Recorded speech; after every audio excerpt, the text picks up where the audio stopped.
Your party finds itself emerging from an old temple, stepping out into an ancient, boxed-in courtyard.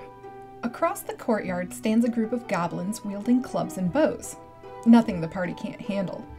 As the group moves into the courtyard to begin to take positions, the goblins scurry to take up defensive positions of their own. But in their haste to advance, neither group realizes what they've stepped into.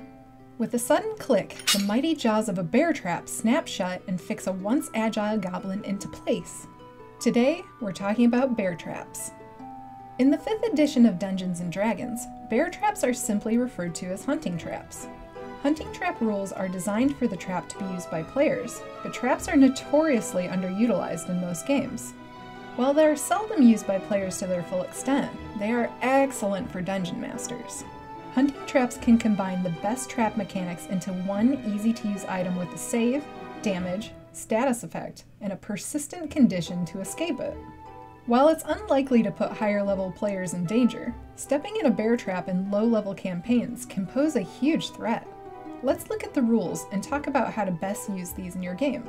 The direct text from the SRD for hunting traps says, "When you use your action to set it, this trap forms a sawtooth steel ring that snaps shut when a creature steps on a pressure plate in the center.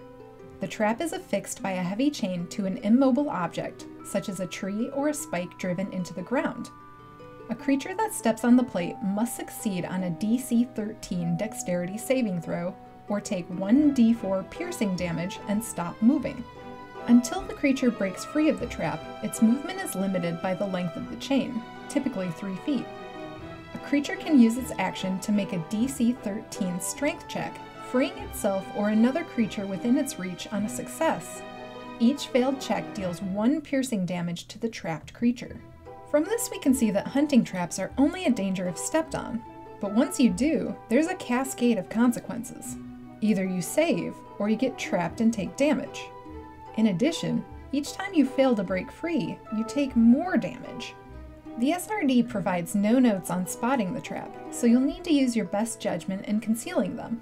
They can be hidden in a variety of ways and might be very hard to spot. Since these traps can be put in almost any setting, you can apply different methods of concealment. They can be staked into the ground and covered with leaves in the woods, or you can have them be chained directly to the walls and sunk into the stone floor in a dungeon.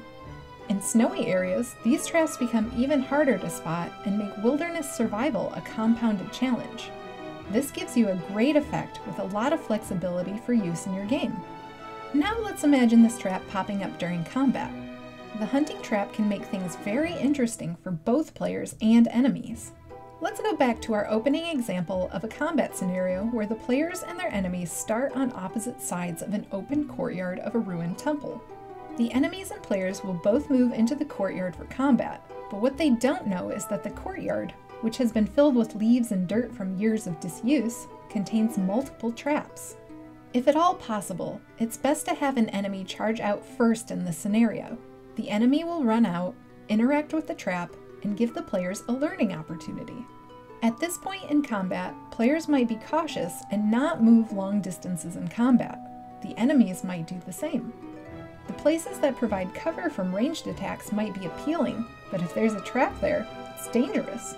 Even worse would be getting stuck in a trap on your way to cover. When caught in a trap, the victim has access only to their space and the spaces directly around them, assuming a normal chain length of 3 feet.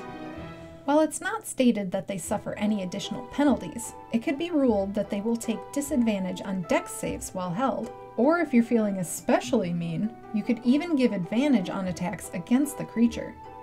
Another thing worth noting here is that these traps affect different classes in different ways. High strength characters might fail the dex save and get caught, but have no problem using their strength to escape. Dexterous but weak players have a low chance of getting caught, but suffer longer when they do. Your combat tactics and positioning become much more important when any move could lead to a situation where you're fixed in place. When anyone becomes trapped, in addition to being a target, they give enemies a chance to group up around them and use abilities like pack tactics or flanking. These are ways you can increase the stakes of individual actions without adding more monsters to your combat. Traps like this add some stress to your players, but also could be a boon if the enemies are also unaware of them.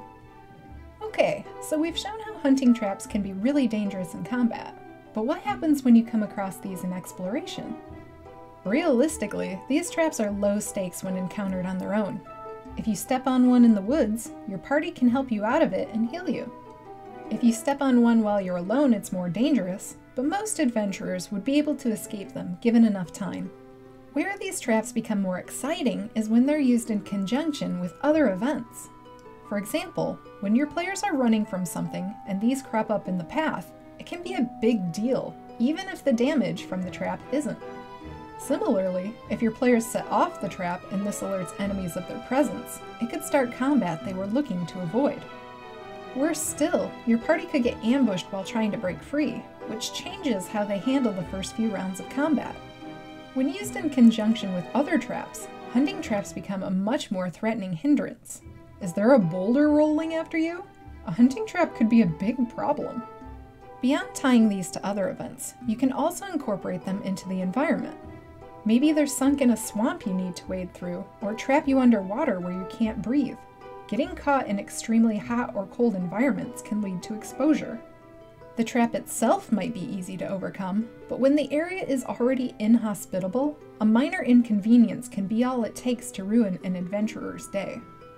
If these examples weren't enough already, there are plenty of ways to tweak the traps that change their use. What if you want to make the trap more deadly on its own? Higher quality traps may come in all strengths and sizes, and the numbers are really easy to adjust. For some parties, you might want to remove the damage altogether, but make the trap harder to get out of. This could even be an effect specific for those wearing plate armor, where it does not damage the player, but binds down on the armor and leaves them immobile. What if your players are in a gross environment like a sewer? In that case, the trap might be something that triggers a check for poison, illness, or disease. After all, when was that trap last washed?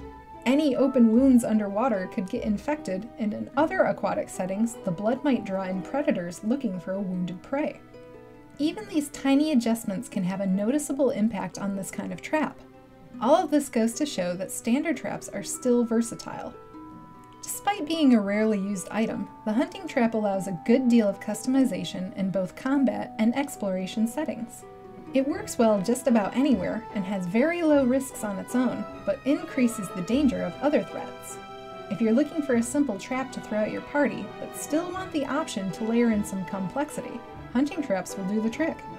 Just be sure to keep in mind the overall effect you're going for, and it can easily add an interesting and dangerous twist to your next session. If you're interested in more trap ideas, check out our other videos. You can find more resources at masterthedungeon.com. If you liked this video, channel your inner barbarian and smash that bell, and support us on Patreon. Happy DMing!